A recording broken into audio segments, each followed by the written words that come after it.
à nos auditeurs d'être à l'écoute. Vous savez que la culture est un élément essentiel à l'épanouissement d'une société. Et ici à Laval, nous avons des artistes talentueux qui font rayonner la culture lavalloise. Et aujourd'hui, j'ai un ami exceptionnel, à mon avis, qui est avec nous autres. Pierre Duprat, je te salue. Bonjour. Quel plaisir de t'avoir parmi nous. Le plaisir est pour moi. Pierre, tu as un cheminement extraordinaire. D'abord, tu es né dans la petite patrie, toi. Oui, dans ce qui est le plateau Mont-Royal. Sur le plateau. Plateau oui. Mont-Royal, mais ça, très tôt, mes parents ont monté vers Huntsic pour être à mi-chemin entre la ville et la campagne, de sorte que je suis presque un campagnard. Un campagnard, oui. Oui, dans les années 40, Huntsic, c'était la campagne. Tu m'as déjà dit que très tôt, très jeune, tu étais initié au dessin. Oui, c'est-à-dire que c'était une démarche spontanée. Je dis toujours que j'ai su dessiner avant de savoir écrire. Puis je me souviens, enfant, je faisais des petits bonhommes allumettes très simples et je racontais des histoires à mes frères et sœurs en faisant un peu comme une espèce de bande dessinée schématique et faisant des petits dessins comme ça. J'ai toujours dessiné. Oui, J'ai toujours trouvé un plaisir. Et du dessin, je suis passé à la peinture. J'ai adhéré vers la fin au groupe des plasticiens autour de Molinari, de Tousignan, de Gauguin, de Perchibali. On était tout un groupe, mais c'était déjà dans les années 60 la fin des plasticiens. Et j'ai toujours continué à peindre un peu dans cet esprit où on a des grands plans, des grandes surfaces colorées.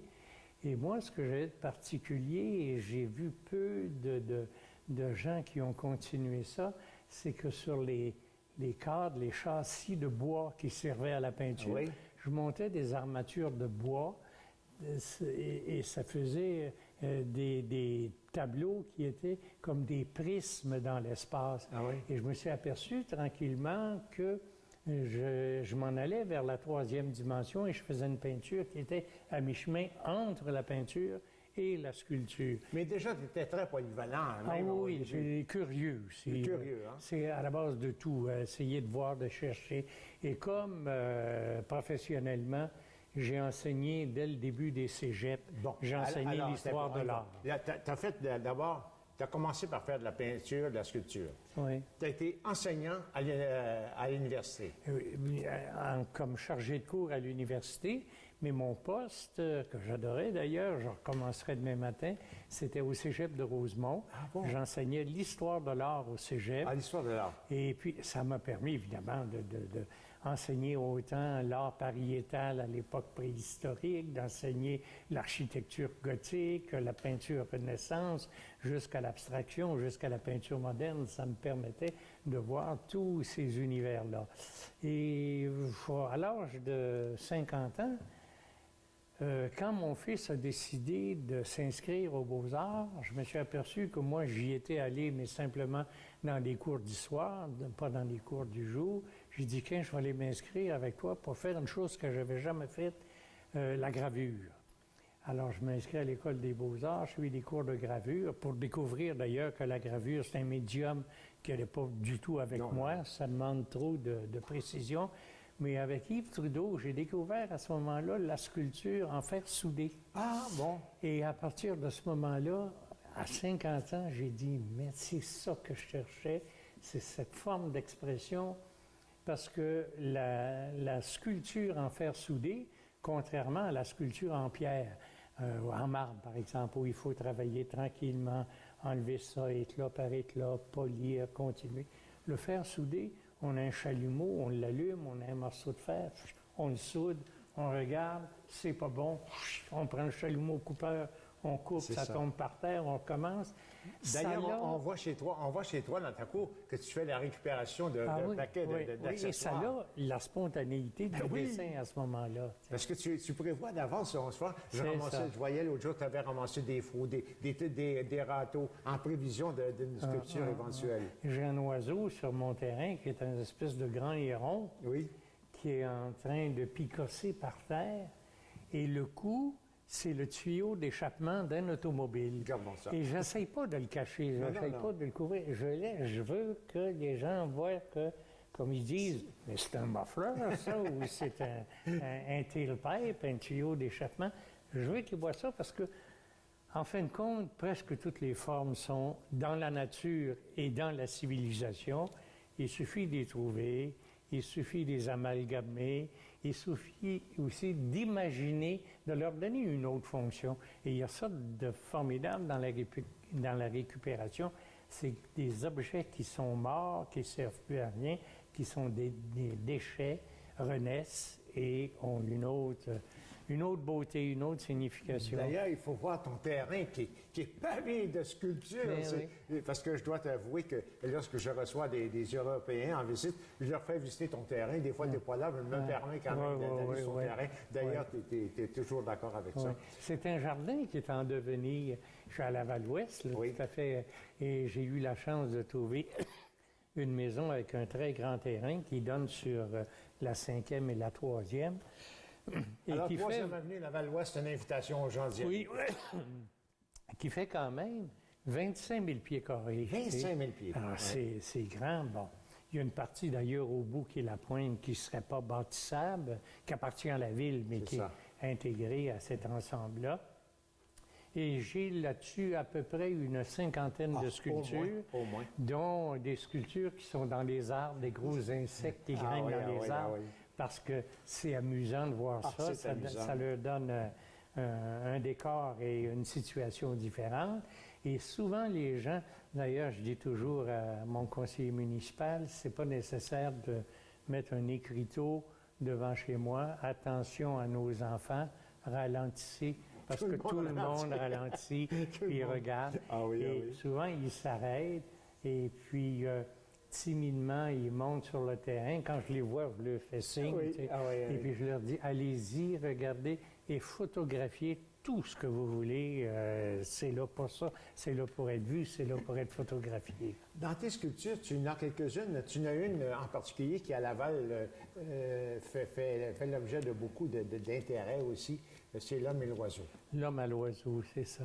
C'est une sculpture qui porte sur la liberté. Ah, OK. C'est un homme qui libère, un homme ailé. Ça, j'ai emprunté ça un peu à la légende des hommes-oiseaux, puis aussi à un film d'un cinéaste allemand que j'ai connu après coup. J'ai même une photo avec lui à côté d'une de mes sculptures. C'est Wim Wenders. Qui a fait un film absolument extraordinaire où on voit des hommes ailés et qui sont comme des anges là, qui reviennent aider les hommes sur Terre. L'homme à l'oiseau, pour moi, c'est le symbole de la liberté. Et il libère d'une cage un oiseau. Et j'ai fait ça, j'ai proposé ça à la ville comme thème. Thème de la liberté, d'ailleurs, que j'ai traité aussi avec un groupe de 3 sculptures qui présentement sont exposées dans un jardin de sculpture à Sutton, en hommage à Pierre Falardeau, le cinéaste, qui cherchait des fonds pour faire un film qui, à mon point de vue, est un véritable chef-d'œuvre. C'est La dernière nuit que Chevalier de Lorimier va passer dans sa cellule avec sa femme avant d'être pendu au pied du courant. Alors, c'est 3 personnages grandeur nature et ça s'appelle les 3 libertés. Les 3 libertés, c'est la liberté d'action, la liberté de parole et la liberté de penser. La liberté de penser, les chaînes sortent de la tête. La liberté de parole, les chaînes sortent de sa bouche. Et la liberté d'action, bien, le personnage n'a pas de main, c'est-à-dire qu'il peut pas. Ils sont faits pour aller ensemble. Et toutes tes sculptures, tu as toujours une bonne mémoire des détails, du détail, hein, tu te rappelles. Ça, c'est fantastique. Mais maintenant, cette sculpture-là a tenu beaucoup de succès parce qu'elle avait été utilisée, je crois, en l'an 2000 pour quelque chose de spécial quand même. Elle n'a pas figuré pour l'an 2000, l'homme et l'oiseau. L'homme et l'oiseau, ça c'est l'autre sculpture dont je parlais précédemment. Elle a fait la couverture de l'agenda de Ville de Laval pour l'an 2000. J'ai une photo de ça aussi, là, où on voit. Et évidemment, elle est toujours au parc Berthiaume du Tremblay, là, juste à la jonction entre le boulevard Lévesque et puis la promenade des îles qui mène aux îles Patton. Il faut aller voir au spectacle. Il y a une piste cyclable qui passe devant. Nos auditeurs, allez voir cette sculpture-là. Les gens s'arrêtent pour la regarder. C'est fait avec du fer récupéré, ça. Comme par exemple, le manteau du personnage, il fallait que je fasse les plis de son manteau. Alors, j'avais besoin de bandes de fer d'une certaine consistance et j'ai pris des lames de ressort d'automobile pour faire ça. D'accord. Et ça va parfaitement. Pierre, tu as aussi écrit des livres? J'ai c'est-à-dire j'en ai fait 4. 4 livres. Le premier, c'était à la visite de Gaulle. Ah oui? En 67, ça s'appelle Vive le Québec libre et c'était toutes des caricatures sur le général de Gaulle. J'en ai fait 4 ou 5 en réalité et qui sont tous dans le domaine de la caricature. Parce que parallèlement à mon enseignement, j'ai travaillé au journal Québec Presse comme caricaturiste et comme c'était un journal hebdomadaire qui se faisait la fin de semaine, bien, ça ne nuisait pas à mon travail. Et je suis resté là tout le temps que le journal Québec Presse a existé à faire de la caricature et de la bande dessinée politique. Et j'ai fait, à partir de ça, 3 livres. Un qui s'appelle Livre de recettes pour grévistes et chômeurs. La bataille des chefs, ça c'était sur l'élection de Trudeau, le père, comme premier ministre à Ottawa. Il y en a un autre sur Drapeau, que j'avais appelé la Drapolice, parce que Drapeau, à ce moment-là, il défendait les manifestations, oui, c'est ça. etc. Bon, alors, et tout ça, c'est complètement en caricature et en bande dessinée politique. Fantastique. J'ai arrêté de faire ça, c'est-à-dire que j'ai évolué à ce moment-là plus vers la sculpture, quoique récemment, il y a 2 ans, avec mon ami Normand Cazelet, j'ai fait un livre qui s'appelle Le dictionnaire saugrenu. Ah, bon. Alors, il faisait un dictionnaire avec des définitions amusantes et drôles, tu sais. Et puis, il me demande, il dit, peux-tu me faire une dizaine de petits dessins qu'il y a là-dedans? Alors, je lis le dictionnaire, je regardais les... Et là, j'ai dit, tiens, je vais y en faire une pour ça, une pour ça. Finalement, j'ai en fait 150. 150? 150 sculptures. Il regarde ça, il dit, je vais toutes les mettre dans le livre, tu sais. Tu voyages beaucoup également? Un peu moins aujourd'hui, parce que là, les années aidant, le dos Oui, c'est suit plus moins difficile, les jambes, ou le contraire. Mais oui, j'ai fait 3 fois le tour du monde. J'ai vécu à Paris pendant 1 an de temps pour faire de la sculpture avec un sculpteur merveilleux qui s'appelait René Coutel, qui est mort il y a 2 ans. Et puis, j'ai fait l'Asie du Sud-Est, la Chine, etc., à des époques où c'était difficile de faire ça, d'autres régions qui étaient quasiment impossibles. Et aujourd'hui, une grande partie des pays que je suis allé voir, ça serait impossible de les faire aujourd'hui à cause des guerres endémiques. Pierre, tu as exécuté une sculpture assez spéciale et j'aimerais que tu m'en donnes l'interprétation, s'il vous plaît. Bon. Ça ici, c'est une sculpture qui représente une louve hurlante. Et j'ai fait ça pour le Festival du Nouveau Cinéma qui a lieu à Montréal à chaque année, à l'automne. C'est leur mascotte. La louve, c'est leur mascotte. C'est un animal sauvage, etc. Alors, j'avais dit à Chamberlain, je vais te faire avec tous des bouts de fer, des clous, etc., des têtes de louve. Ça, c'est mon prototype. Je l'ai modifié un peu. Et à chaque année, il y en a, j'en fais à peu près entre 10 et 15. Et c'est des trophées qui sont offerts aux catégories gagnantes du Festival du Nouveau Cinéma. Pierre, il nous reste très peu de temps. Alors, on peut inviter les gens d'abord à aller visiter ton terrain sur la 3e avenue à Laval-Ouest. C'est ça. Et vous allez voir, c'est extraordinaire. D'aller voir aussi ta sculpture L'homme et l'oiseau. Oui. L'homme et l'oiseau. Et puis moi, je suis fier de te connaître d'abord et je suis fier de t'avoir accueilli ici à TVRL. Merci beaucoup. Les gens qui sont tout près de Boisbriand, j'ai d'autres sculptures dans un petit parc sur le bord de la rivière à Boisbriand. Il va falloir recommencer. On a tellement ça à se raconter. On a tellement. Alors, ça va faire plaisir. Merci beaucoup, Pierre. Nous avons le plaisir d'accueillir aujourd'hui un auteur à succès, Claire Bergeron. C'est un plaisir de vous accueillir. Merci beaucoup. Claire Bergeron, vous écrivez, vous avez commis plusieurs volumes déjà, vous êtes rendu au 6e, je crois, bientôt. Qu'est-ce qui vous a inspiré à commencer à écrire, quand même? Ben, disons que l'écriture, pour moi, c'est un rêve de petite fille. Même, j'ai toujours été en amour avec les mots, même beaucoup plus jeune. Mais tu sais, comme n'importe qui dans la vie, on sait que la vie nous pousse, nous presse. Tu sais, tu veux réussir dans la vie, tu veux réussir ta vie, tu as des enfants, tu veux les rendre heureux.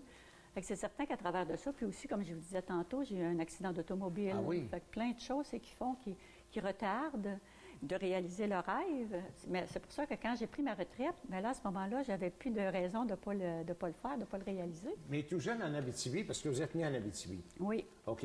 Alors, tout jeune, est-ce que vous étiez porté vraiment à l'écriture déjà, à aimer la lecture? Oui, déjà? oui, j'ai déjà écrit.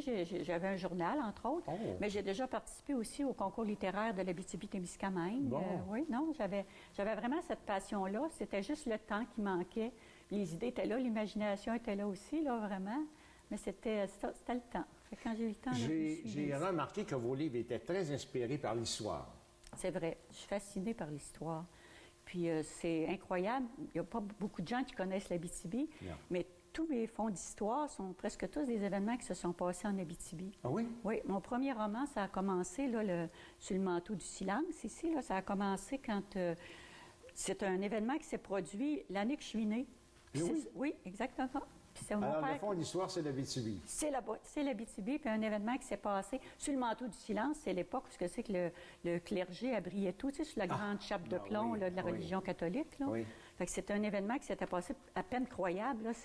Moi, ça m'avait toujours complètement déboussolé de voir que ça ne s'était pas parlé, c'était caché. Mais moi, je l'ai fait ressortir dans mon roman, mais en romançant naturellement. Ah oui, parce que oui, c'est- quand c'est- même. C'est toujours romancé. Oui, on cache toujours certains noms. Oui, bien c'est ça. Puis on invente les personnages aussi. C'est Là. ça, Tu sais, c'est ça. C'est le propre de l'auteur hein, d'avoir Ah oui. ce choix-là. Mais est-ce qu'il y a une période particulière qui vous intéresse au niveau de l'histoire? Quand même, la période que vous étiez en Abitibi, oui, mais... Oui, bien c'est pas tellement. C'est plus dans les années, au début du siècle, là, quand les colons sont arrivés en Abitibi, quand ça a été difficile. Ah, c'était difficile, hein. C'est surtout ça, oui. Tu sais, c'était vraiment des défricheurs, c'était des gens plus grands que nature Vous qui avez sont connu allés cette là. période? Bien, pas vraiment. Là. Moi, j'ai été un petit peu plus tard, là, parce que tu sais, je suis quand même née à la fin des années 40. Mais la majorité de mes romans, ça se passe à peu près dans ces années-là, les années 40, ou dans les années 1900 aussi, 1900-1914.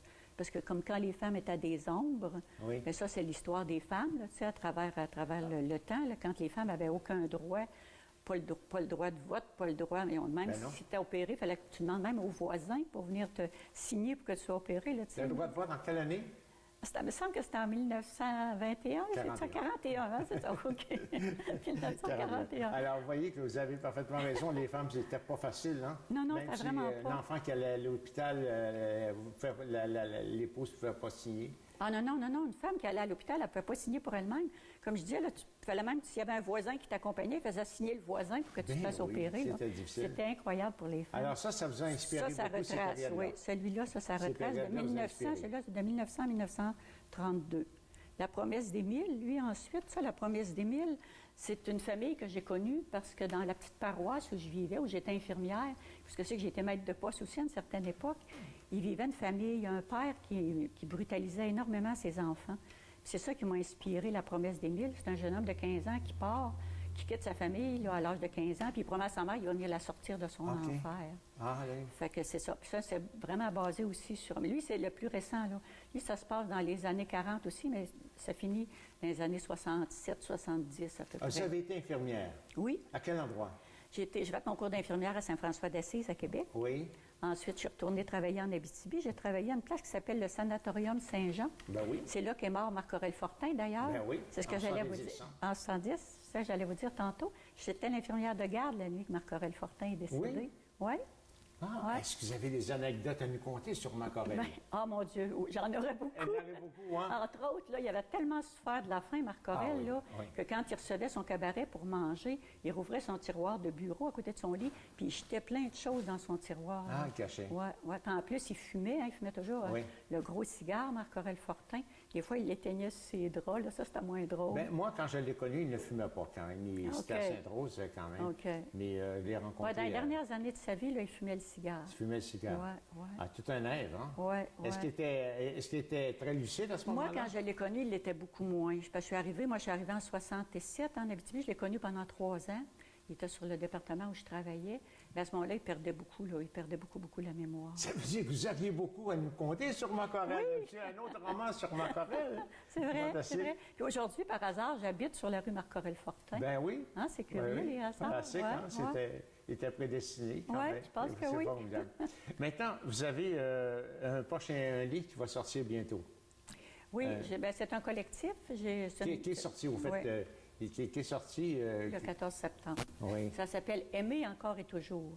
Moi, c'est un thème que j'aimais beaucoup, là, le thème des amours en seconde noce, comme on pourrait dire. Ah Tu sais, oui. les gens qui se retrouvent seuls après un certain âge, puis qui partent à la conquête d'un nouvel amour. Oui. Fait que j'ai réuni 14 auteurs québécois, puis chacun y est allé de sa nouvelle, puis on en a fait un recueil. Mais ça ne doit pas être si facile que ça, quand même. Ben, ça a été quelque chose d'assez difficile à gérer, oui.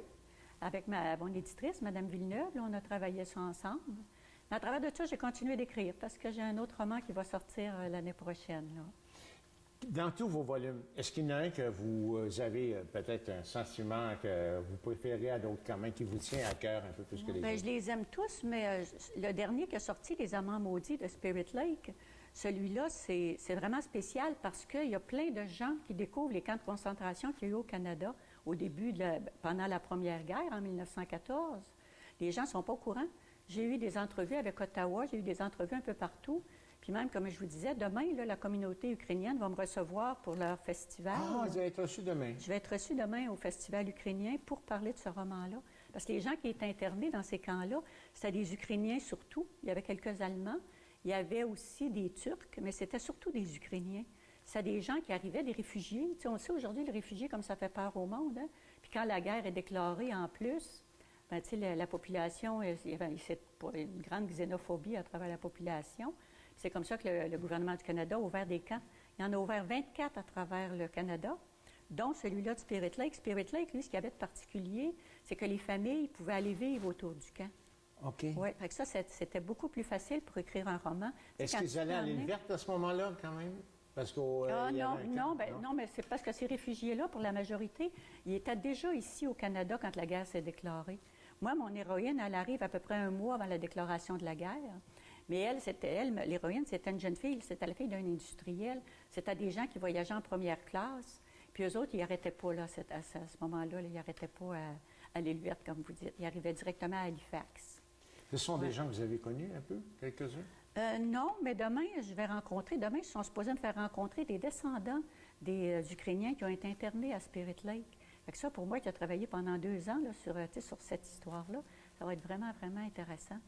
Ouais. Ça veut dire que l'histoire, vous êtes obligé de quand même, avant d'écrire un roman, d'approfondir vos connaissances sur l'histoire de cette époque. Oui. Spirit Lake, ça a été très, très difficile, entre autres, parce que le gouvernement a fait disparaître beaucoup d'archives. Le gouvernement, oui, le gouvernement du Canada, c'était comme une épine dans son histoire, ça, ces camps-là qu'il a ouvert.